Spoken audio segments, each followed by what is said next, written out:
Youth league സംസ്ഥാന president P K. ഫിറോസിനെ വെല്ലുവിളിച്ച് K T. Jaleel രംഗത്ത് വരുന്നു. ലോകായുക്ത വിധി സിറിയക്കിനെ സ്വാധീനിച്ചാണ് മന്ത്രിയായിരുന്നപ്പോൾ ബന്ധു നിയമന വിവാദമുണ്ടായതെന്ന് കെ.ടി. ജലീൽ ആരോപിച്ചു. അല്ലെങ്കിൽ ഫിറോസ് ഖുറാൻ തൊട്ട് സത്യം ചെയ്യണം. വ്യാജ പ്രചരണമാണ് ഫിറോസ് നടത്തിയത്. മക്കളുടെ വിവാഹത്തിന് ഭാര്യയുടെ കയ്യിൽ നിന്നാണ് 11 ലക്ഷം രൂപ കടം വാങ്ങിയതെന്നും കെ.ടി. ജലീൽ പറയുന്നു.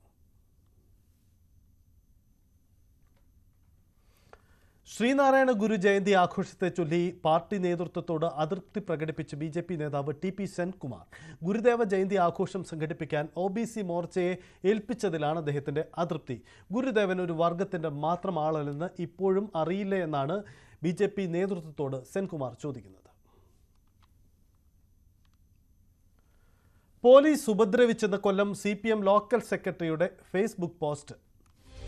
കണ്ണനല്ലൂർ SHOയ്ക്കെതിരെ നെടുമ്പന്ന നോർത്ത് ലോക്കൽ സെക്രട്ടറി സജീവാണ് പരാതി നൽകിയത്. മധ്യസ്ഥ ചർച്ചയ്ക്ക് എത്തിയപ്പോൾ ഉപദ്രവിച്ചു. ചാത്തന്നൂർ ACPക്ക് പരാതി നൽകിയിട്ടും നടപടിയുണ്ടായില്ല. പാർട്ടി വിരുദ്ധ പോസ്റ്റ് അല്ലെന്നും പാർട്ടി സ്ഥാനങ്ങളിൽ നിന്ന് നീക്കം ചെയ്താൽ കുഴപ്പമില്ലെന്നും സജീവ് ഫേസ്ബുക്ക് പോസ്റ്റിൽ പറയുന്നു. എസ് വിനീഷ് കുമാർ ചേരുന്നു. വിനീഷ്, എന്താണ് ഈ സംഭവം? CPM നേതൃത്വം ഇതിനോട് പ്രതികരിച്ചിട്ടുണ്ട്.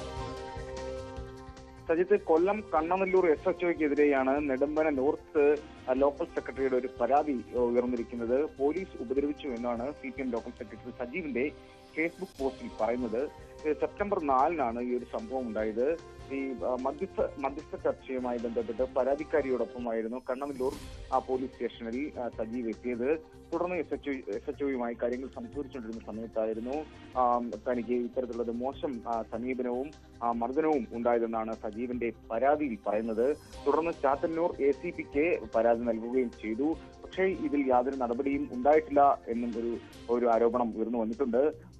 അനുഭവങ്ങളാണ് ബോധ്യങ്ങൾ ആവുന്നത് എന്ന പേരിലാണ് ഫേസ്ബുക്കിൽ പോസ്റ്റ് ചെയ്തിരിക്കുന്നത്. ഈ പാർട്ടി വിരുദ്ധ പോസ്റ്റ് അല്ലെന്നും പാർട്ടി സ്ഥാനങ്ങളിൽ നിന്ന് നീക്കം ചെയ്താൽ തനിക്ക് കുഴപ്പമില്ലെന്നും സജീവ് ആ പോസ്റ്റിൽ തന്നെ പറയുന്നുണ്ട്.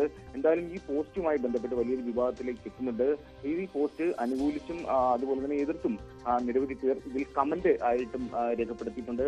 കാരണം ഈ ഒരു പാർട്ടിയുമായി ബന്ധപ്പെട്ട് പാർട്ടിയുടെ ഒരു ചുമതലയുള്ള ഒരാൾക്ക് ഇത്തരം ദുരനുഭവം ഉണ്ടായാൽ ഒരു സാധാരണക്കാരന് എന്താവും ആ പോലീസ് സ്റ്റേഷനിൽ നിന്ന് നേരിടേണ്ടി വരിക എന്നതടക്കമുള്ള ചില വിമർശനങ്ങളും ഉയർന്നു വരുന്നുണ്ട്. സജി, അതാണ് സാഹചര്യം. എന്തായാലും പോലീസിനെതിരെ പരാതിയുമായി രംഗത്ത് വരുന്നത് ലോക്കൽ കമ്മിറ്റി അംഗം തന്നെയാണ്. വലിയ രീതിയിലുള്ള ആക്ഷേപമാണ് ഉണ്ടായത്. മധ്യസ്ഥ ചർച്ചയ്ക്ക് വേണ്ടി എത്തിയപ്പോൾ തന്നെ ആക്രമിച്ചു എന്നതാണ് ലോക്കൽ സെക്രട്ടറി തന്നെ ഉന്നയിച്ച ആക്ഷേപം.